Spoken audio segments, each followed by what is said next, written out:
Salam kerahiman.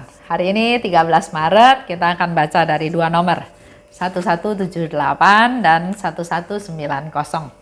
Kita mulai ya. Dalam nama Bapa dan Putra dan Roh Kudus. Amin.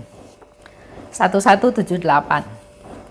Oh Tuhan, kasihku, aku bersyukur atas hari ini karena Engkau telah mengizinkan aku menimba kelimpahan rahmat dari sumber kerahiman-Mu yang tiada tara. Oh Yesus, tidak hanya hari ini, tetapi setiap saat aku menimba dari kerahiman-Mu yang tiada tara segala sesuatu yang dapat diharapkan oleh jiwa dan raga. 1190. Yesus, dari semua lukaku, laksana dari mata air, kerahiman mengalir kepada jiwa-jiwa. Tetapi luka yang ada di dalam hatiku adalah sumber kerahiman yang tak terselami. Dari sumber ini mengalirlah segala rahmat kepada jiwa-jiwa. Api belas kasih membakar aku. Aku sangat ingin mencurahkan belas kasihku atas jiwa-jiwa. Berbicaralah kepada seluruh dunia tentang kerahimanku. 1178 itu adalah doanya Suster Faustina. Kalau kita simak ya, dia katakan, oh Tuhan. Dia sedang berbicara kepada Tuhan, berdoa pada Tuhan, dan isi doanya adalah dia bersyukur. Dia berterima kasih karena Tuhan izinkan dia untuk menimba kelimpahan rahmat. Tuhan izinkan dia.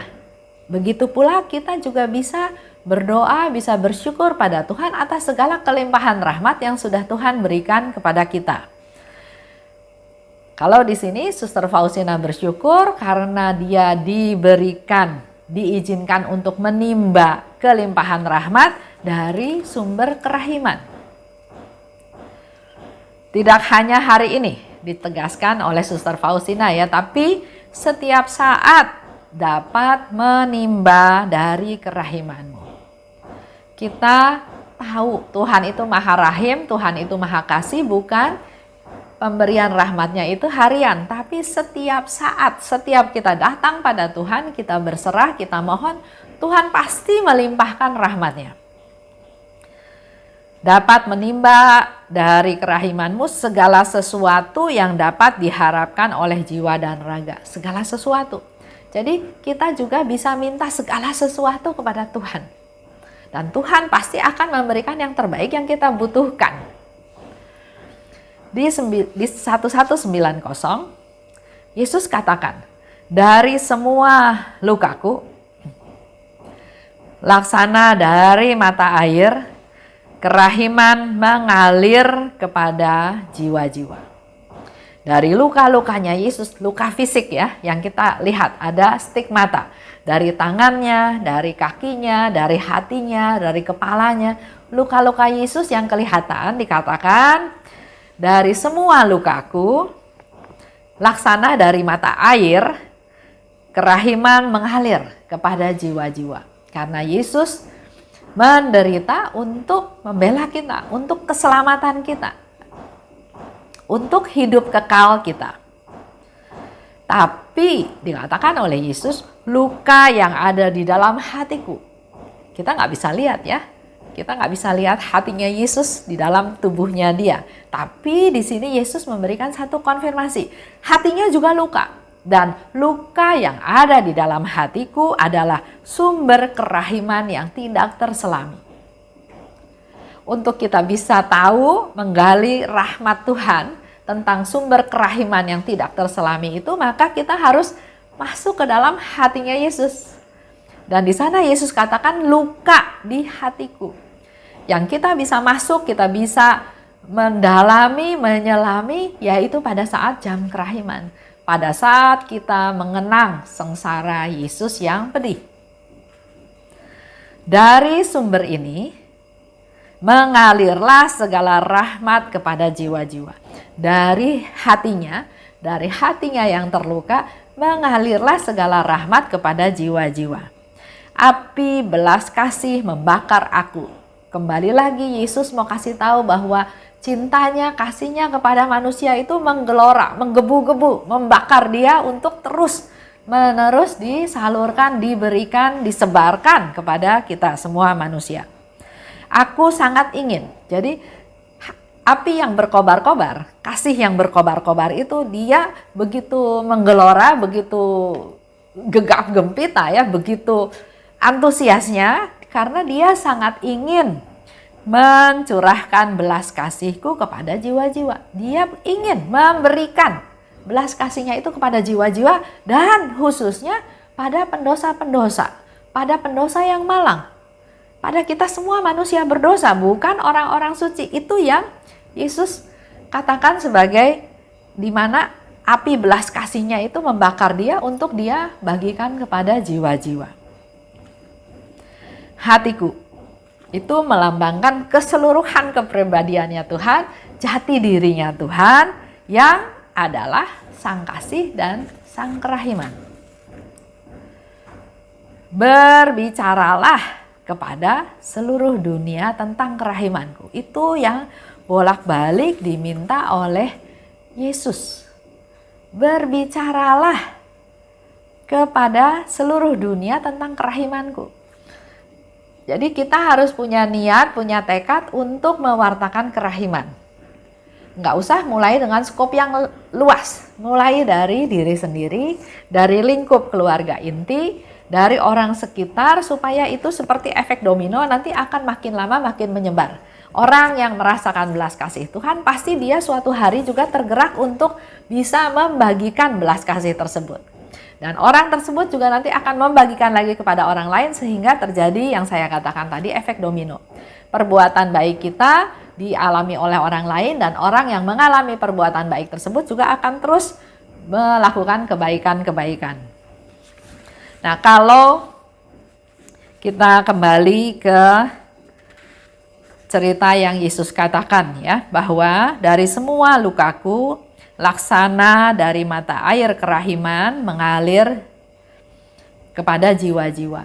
Jadi ada kerahiman yang mengalir kepada jiwa-jiwa. Ini kita mau lihat satu contoh di diary nomor 988. Nanti Bapak Ibu bisa baca ya, lebih lengkap. Tapi ringkasnya adalah waktu itu Suster Faustina berdoa untuk seorang imam yang sedang menghadapi masalah. Tiba-tiba terlihat Yesus yang tersalib. Matanya terkatup, tenggelam dalam siksaan. Suster Faustina menyembah 5 lukanya Yesus dan minta berkat untuk imam tersebut. Yesus sangat mengasihi imam itu. Dan Suster Faustina merasa rahmat Tuhan sedang mengalir dari luka-luka Yesus ke atas imam itu. Jadi apa yang dikatakan oleh Yesus di 1178 atau di 1190, kalau kita baca kembali di 988, memang Suster Faustina merasakan Yesus mengasihi imam tersebut yang sedang bermasalah, yang didoakan oleh Suster Faustina, dan Suster Faustina merasa rahmat sedang mengalir kepada imam tersebut dari luka-lukanya Yesus. Lanjut ya. Tadi dikatakan berbicaralah kepada seluruh dunia tentang kerahimanku. Dikatakan lebih lanjut, anakku, katakan segala sesuatu kepadaku. Bersikaplah tulus dalam berurusan denganku. Beberkanlah semua luka hatimu. Aku akan menyembuhkannya. Dan penderitaanmu akan menjadi sumber kesucian bagimu. Jadi penderitaan itu enggak sia-sia. Jadi buat Bapak Ibu yang sedang mengalami penderitaan, jangan putus asa. Bertahan, bertekun, minta kekuatan dari Tuhan supaya bisa sabar, supaya bisa menghadapi hal ini setahap demi setahap. Karena di sini Yesus katakan, penderitaanmu akan menjadi sumber kesucian bagimu. Justru kita mengalami penderitaan, kita ini sedang diproses untuk semakin hari semakin menjadi kudus, semakin hari semakin menjadi suci. Yang diharapkan oleh Tuhan, kita datang pada Yesus dengan hati yang tulus. Dikatakan, bersikaplah tulus kalau berurusan dengan Tuhan. Dan Tuhan katakan, ceritakan semua luka-luka hatimu. Aku akan menyembuhkannya.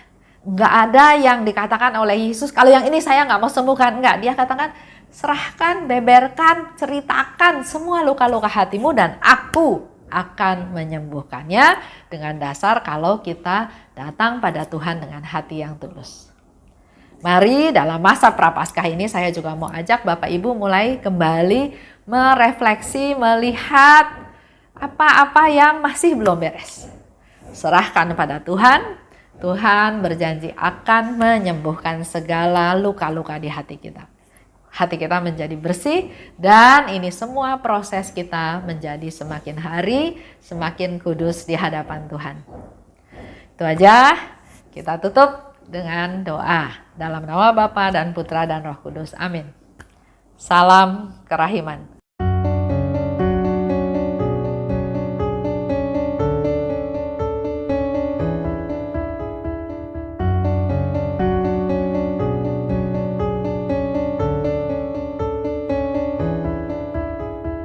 Mengapa engkau membiarkan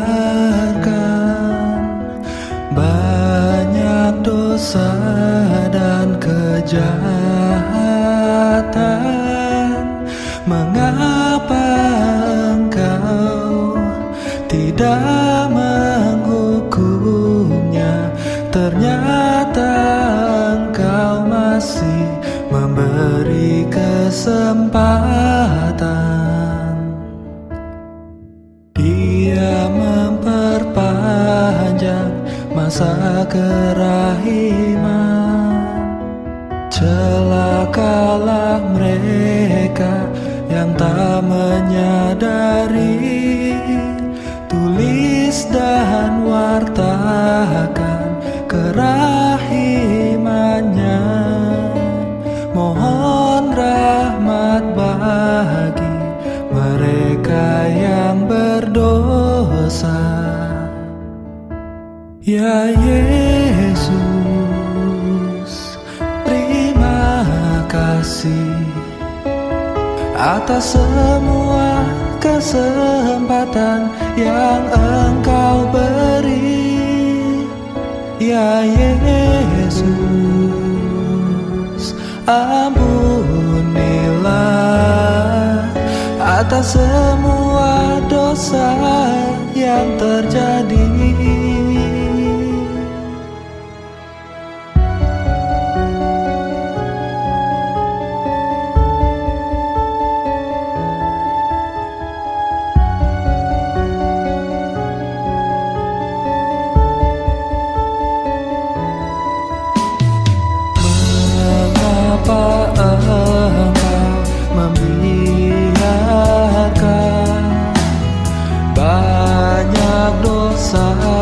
Dan kejahatan, mengapa engkau tidak menghukumnya? Ternyata engkau masih memberi kesempatan. Dia memperpanjang masa kerahiman. Celakalah mereka yang tak menyadari. Tulis dan wartakan kerahimannya. Mohon rahmat bagi mereka yang berdosa. Ya Yesus, terima kasih atas semua kesempatan kesempatan yang Engkau beri. Ya Yesus, ampunilah atas semua dosa yang terjadi. Ya Yesus, terima kasih atas semua kesempatan yang Engkau beri. Ya Yesus, ampunilah atas semua dosa yang terjadi.